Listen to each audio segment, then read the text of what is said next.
Welcome to the AAA Storage Podcast, your integrated real estate and development partner exploring all things self-storage investing to bring you diversified success. Let's dive in. Hello, Paul, and welcome back to another episode of AAA Storage. This is always a fun conversation. I really enjoy talking to you. So thank you for your wisdom and experience as always. I'm excited to dive into this topic because today we are talking about navigating economic cycles in the self-storage industry and real estate broadly, of course. But today it's a good time to talk about because there is a lot of, tumultuous sentiment in the market today for a variety of reasons. Some people think about the current administration, what's going on with tariffs. People are thinking about the Fed rate environment. They have a meeting today. You mentioned at 2:00. So there's how the interest rates will play out, how inflation will play out over time. Some folks have mentioned insurance premiums are going up. There's just a lot of interesting dynamics in the real estate world today. But I wanted to talk to you about this because you guys at AAA Storage have been doing this for a very long time, many decades now. You've weathered through some financial crises and downturns. Given all of the dynamics in today's market, you are still very hopeful, optimistic that focusing on the fundamentals is still going to ride through this wave, and that self-storage is still a very good investment to have in your portfolio. And so what I wanted to ask you today is, given your wisdom and experience, what was it like going through, let's say, the 2008 financial crisis, or going through COVID, or even before, there's dot-com recession, then there's the 87 crash, and, there's lots of different periods in history that have been kind of dicey over the last few decades. You've weathered them. And so what was that like? And then we'll kind of end the show on what would you recommend investors think about going forward in the event of a downturn or recession or something like that? Yeah, interesting stuff and timely, Brandon, like you said. It's really interesting. You mentioned specifically the 2008 to 2012-13 timeframe, and then you also mentioned COVID. I'm going to go there in just a second because they're very interestingly exact opposite environments and reactions, particularly for the self-storage industry, which most people might be a little counterintuitive. Most people wouldn't realize. But you also mentioned the dot-com crash, in the late 80s, early 90s. And so I want to start out by pointing out that as an asset class, self-storage, and pretty much all of real estate, but particularly self-storage, is not correlated to the public markets. One of the ways people can invest in self-storage today is through the 5 publicly traded REITs that are out there. And it's a good way to invest. I wouldn't say, don't consider it. And one of the reasons people love it is because they have the liquidity that's provided by the public markets. If I want to get out of my investment in self-storage, if I own public storage shares in their REIT, I can sell it on the market and I've got my cash in 5 days. The trade-off for that is that they are very correlated to the public markets. I haven't looked, but I'll bet if you went and looked at the stock price of those 5 REITs over the last 2 weeks, you'd see that they've declined. I wouldn't say significantly, but they have declined. They have lost value for no other reason than the general market was going down and people decided it was time to sell stocks. And so there's a double-edged sword there in any publicly traded vehicle, which is you do have the liquidity, which real estate typically doesn't offer, but you also then are directly correlated at some level to the public markets, which I think is one of the advantages of investing in alternative assets, is that you get away from that correlation. It's a reason why I strongly believe, like I've said multiple times on our conversations, that most high net worth investors should have an allocation to alternative investments, and particularly real estate in their portfolio. So just a sort of open-end comment, but you mentioned 2008 and COVID, which was 2020, basically late 19, really 20 and 21. 2008 was a very interesting time because it was a recession in the real estate world. It was not just an economic event that was broad-based. It was broad-based, but it was very specifically a recession in the real estate world. There are 2 components, 2 market dynamics that will affect self-storage. The first is the consumer side of the equation. The second piece of that is the transactional side, or the trading side of that, the buying and selling of properties or the development of properties. And they're really different, and they're affected differently by different things. So during the 08, 09 timeframe, people lost value in their 401k because the market crashed. Their homes became worth less than maybe what they owed on them, or they dropped in value. But a lot of the activity that required self-storage by the consumer didn't change at all. Interesting. And so what you saw in the 08 to 2012, 2013 timeframe was that while the consumer demand, the consumer dynamics, the operating dynamics of self-storage did change, but they didn't change as dramatically as a lot of other things did. So properties were cash flowing. They were functioning just fine. There was demand for the product. People were leasing space. Where the problem was in the 08 to 12 standpoint is on the capital side of the equation. Nobody was buying property. Nobody could borrow money. The banks weren't lending money. And so what you saw was that you couldn't sell a property at anything close to a value that made sense, or what you knew it was intrinsically worth. We actually sliced and diced our portfolio. It's in our presentation for the fund, and looked at 3 different time periods. And one of them was the 2008 to 2011 timeframe.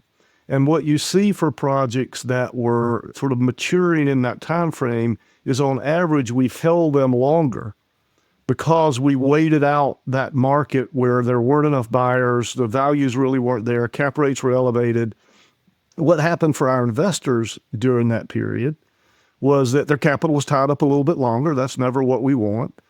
Our average project multiple in the other time frames, so pre-2008 and 2011 to today, our average equity multiple across the whole portfolio is about 3 times equity, is what we look for in terms of return from a project. We held the projects in that 2008-12 timeframe longer. So average hold time across the portfolio, a little bit under 4 years. Average hold time in that time frame that we're talking about, the 08 recession, crash, whatever you want to refer to it as, extended to multiples of that, as much as 8, 9, 10 years on average. But we returned 4.2 times the equity to those investors.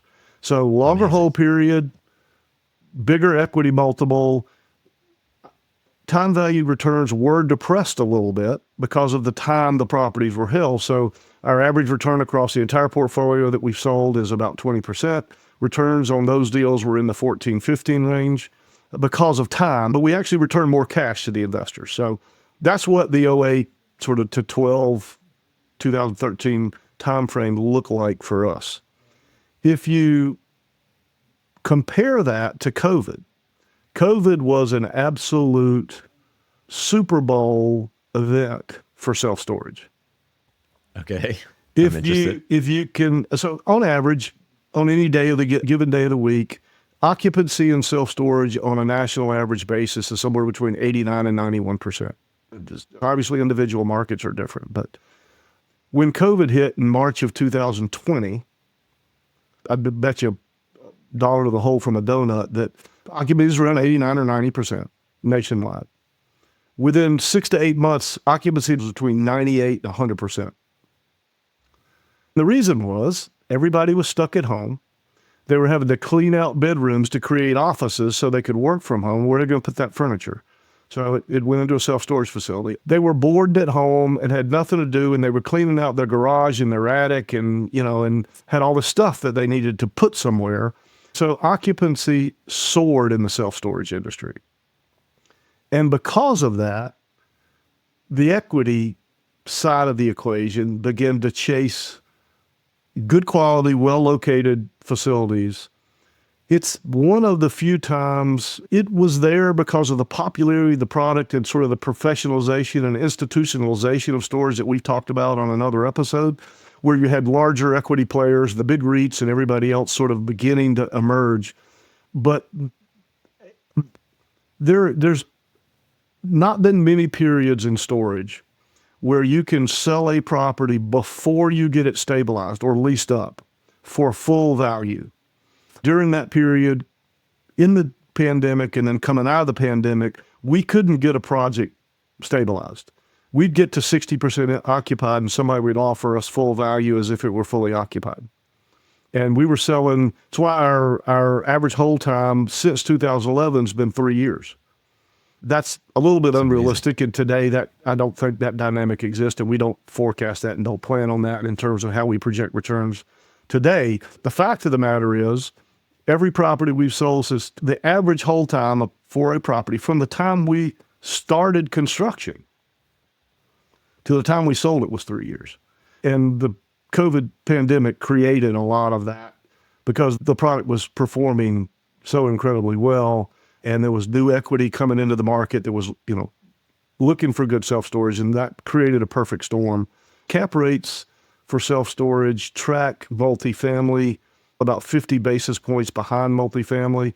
Cap rates got down into high threes, low fours in that same time frame for much the same reason. And we saw self-storage cap rates in the low fours to mid fours, where today they're high fives to low sixes. So 100 basis point swing during that period of time coming out of the pandemic. A lot of detail, maybe too much, but they were two very different. The other thing I'll point out, because we're talking about challenging economic cycles, so it's not, self-storage has the lowest default rate of any type of real estate on the planet. In terms of, I think it's, whatever I say will be wrong, it's 1 or 2%. And so from a senior lender standpoint, a bank standpoint, historically, nothing has created fewer problems for the banks in good times and bad than self-storage.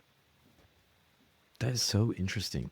So I'm a novice in these matters, and I'm young. I'm 34. I didn't live through a lot of this. I was, 17 when the financial crisis 2008 was taking hold. When you think about investing and where I'm going to place my money, when you think about an economic downturn, you think, oh, all of my net worth is going down. And I'm hearing something like Bill Ackman at Pershing Square, when he was on TV in March, he was like, hell is coming. And everybody gave him crap because he had a lot of puts out there and stuff like that. I just think, hell is coming. Things can be really bad. And you're like, no, man, it was actually great. It was different. The dynamic was different. Yeah. But during these times, it actually, because of having capital in self-storage, because of the way the asset is structured and the way the deals are structured, it actually can be an amazing thing because of those dynamics, like through COVID, people putting their stuff in self-storage, having historically low default rates and things like that. I mean, it just seems counterintuitive the way that you're describing it. It's so insightful that yeah, but we can draw the difference. There in COVID, there was no, I guess people lost their jobs, and that's horrible. That would force them to move, right? I don't have a job, so I got to go where I can get a job, which helps drive usage of self-storage. It's the economic downturns that affect consumers directly that have the greatest potential to affect self-storage. Right? If people don't have money, then, but typically when you see a recessionary environment, and maybe employers are cutting back and people are losing their job, again, what do? That's the point. And they say, well, you know what? I didn't want to live in New York anyway. So I'm going to move to Texas, or I'm going to move to North Carolina, or I'm going to move to Tennessee. Yep. And when they move, they need self-storage often. So it is a little bit counterintuitive. Storage is not completely insulated, from every bad thing that can happen. Of course, yeah. But the other thing that's interesting about self-storage is generally what will happen, the demand dynamics are consistent enough. They ebb and flow. Sometimes they're higher than others, but they're consistent enough that what happens to a self-storage deal in a bad economy that's directly affecting its customers is that it simply takes longer to lease it up. If you're well capitalized and you know how to manage it, stop me if we don't have time today, but one of the things a lot of people don't understand about self-storage is that the lease-up process is wholly different than any other kind of real estate. If you're going to build a grocery-anchored shopping center, the bank's not going to let you do one thing until you have a signed lease with Kroger or whoever. They'll let you take a spec risk on the shop space, but you're going to have an anchor tenant, or they're not going to fund the loan. The same thing happens with office buildings. You're not going to break ground on an office building until you're 50% leased. And most industrial buildings are similar. There's not a lot of speculation. When we build a self-storage facility and get it finished and get a certificate of occupancy, We have not one customer, not one lease sign, because nobody's going to. We might in the last week or two have a reservation or two that represents $200 a month in revenue. Look, I mean, it's not going to change the game.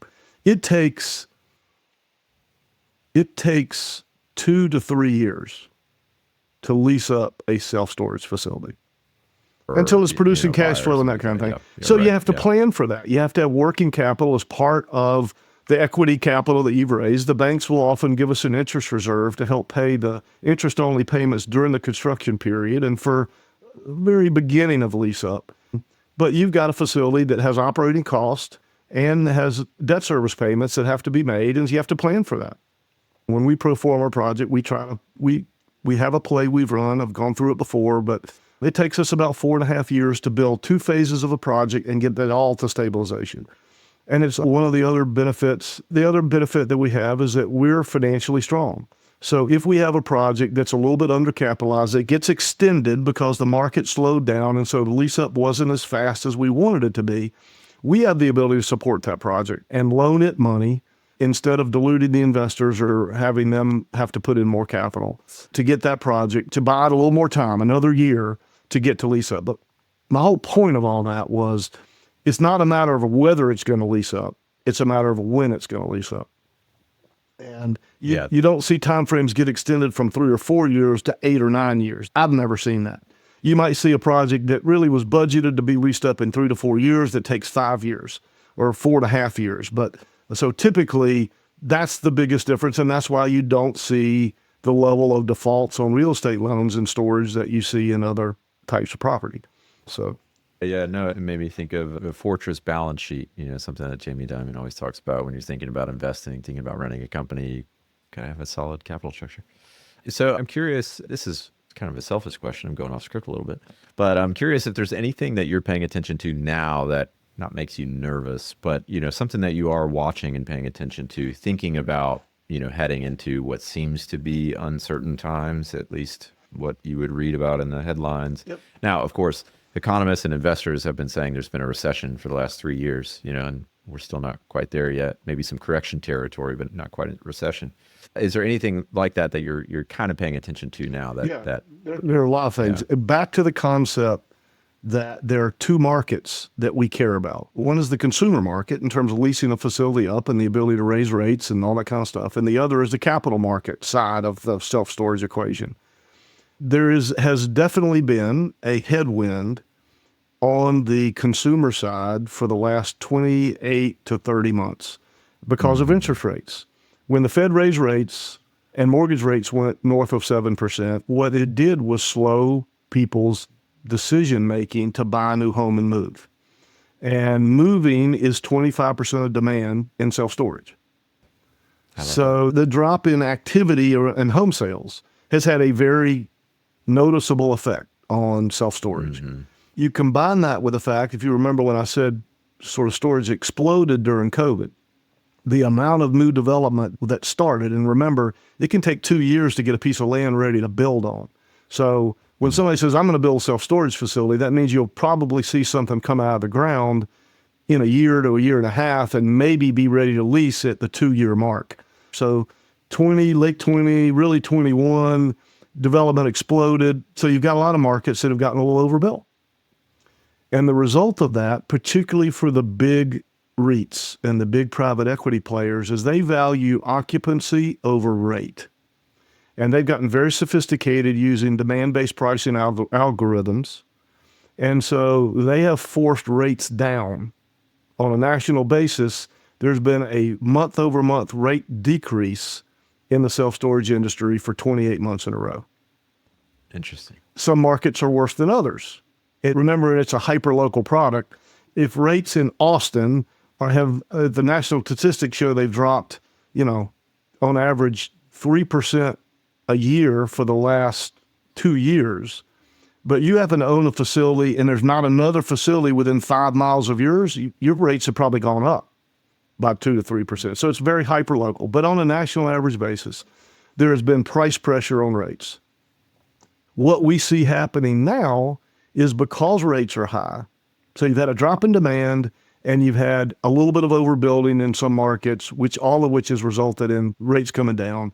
And value of property is a function of its income. So if rates are coming down, then theoretically values are coming down, unless cap rates are also coming down. But what we bet on in 2023 was that the higher interest rates have forced the banks to look at cash flow coverages versus loan to cost ratios. And it has constrained a lot of projects. And so there has been a marked decline in the amount of new development, while the demand dynamics have stayed essentially the same. The moving piece has taken away some of the demand, but that demand is just getting pent up. It will explode again when rates come down. So that demand hasn't gone away, it's just been delayed. What we're doing is we're developing into this market when other people are afraid to develop or can't develop, on the assumption that 3 years down the road, 4 years down the road, when our facilities are leased up and ready to sell, there'll be a shortage of new supply in the market, which will help a little bit on the operational side, but will really make our properties more valuable on the capital side of the equation when there are still buyers out there that are looking for good facilities. And there have been fewer new facilities developed in the last 3 or 4 years. And you're seeing that in multifamily right now. Multifamily got overbuilt coming out of COVID. It sort of lost its darling status in the last year or two. Development really slowed. And now you're starting to see the bottom of that market and demand consistent, but new development starting to come back a little bit. And storage will have the same cycle. I know, yeah. I've heard that from other real estate investors that I know, just anecdotally talking to their lenders and, kind of raising money for different deals and things like that. They're saying that the lending requirements have become a lot more stringent just over the last few months, really. And so it's kind of changed their The bank only cares about one thing, and that's source of repayment. How are you going to pay me back? And loan to cost doesn't really go. And they've always looked at cash flow coverages, but they've become, number one, a little bit more focused on them. And number two, where we used to see deals go off at a 1.25 times cash flow, we're seeing lenders require 1.4 times cash flow, which then lowers the amount of debt they'll give you and increases the amount of equity. And all of a sudden, that sponsor or that investor or that developer can't make the deal make sense. And so they own the land, or maybe they had the land under a contract and they walk away. There's a lot. Right now, in every market that we're building in, the pipeline of new properties has dropped to below 3% of the current inventory, which tells you that development is contracting and there's not going to be nearly as many new deliveries 2 and 3 years down the road. National average is about 3.1% of current inventory, but the markets we're in even a little bit better than that. And 3.1 is a good number on a relative basis. Tenths of percentage points in that metric make a difference. But, probably in the healthy markets, you're probably looking at 4%, pipeline at 4% of current inventory. So I love how data-driven you are, because you have down to the tenths of a percentage point, or you're saying 5 mile radius, or, there's just so many factors to consider. You guys do such a great job with that. I don't know any of this, so it's fascinating. So in the last few minutes, I want to swing back to something I mentioned at the top of the show, talking about, long-term fundamentals mattering more than some of these trends. Maybe if you're talking to an investor today, given what you have experienced in the past and the decades of doing this, many different cycles, and looking ahead the next year or two, what advice would you give them, or what wisdom would you encourage them with? Buy when other people are sold. Develop when other people are afraid. Look, Brandon, the demand dynamics in self-storage the data's irrefutable. We've got the boomer generation, that's me, that has hit an age where the kids are gone, we're downsizing, we're using storage, we're 40% of the market. But you've also got the millennial and Gen X generations that are just hitting household formation age. And that's the age where college students use storage. We've got a facility in Hillside, Texas, where Sam Houston State University is located. And our occupancy explodes in April every year because all the kids are getting out of school and getting the stuff out of their apartment and, store it till they come back in September. So there's a little bit of severe seasonality there during the summer. But mostly it's millennials and Gen X's, and they're all hitting household formation age, which is when they start to hit all the life events that drive the uses of storage. So if you look at all the demographic data and you look at the fact that today in America, 10% of people in our country are using or will use self-storage in the next 6 months. It's a lot of people. Now, the other side of that equation is people are not very smart in the real estate industry. And if you look at different markets, the one that comes to mind for me is Myrtle Beach, South Carolina, and the condo market there. Condos are doing great, and they're selling like hotcakes. And so the developers decide to build 4 times as much. And 4 years later, they're giving them away because there's too many condos. And then, so the developers stop building. And 4 years later, you can't buy one, and they're so expensive, they blow your mind. And it's just this roller coaster. Self-storage is not quite as volatile as condos in Myrtle Beach, but there's an element of that to it. We're seeing a season right now where, because of the extraordinary performance during COVID and the institutionalization of the industry with lots of private capital, big dollars coming into the industry, where there are markets that are getting overbuilt. And so where you used to could throw a dart at the map and wherever it landed, build a self-storage facility and you'd be just fine. You better cut with a little sharper instrument today and make sure. It's why we focus on, we're not in the metro markets. We're not in downtown Austin. We're in the bedroom communities. We call them city skirt markets that support Austin.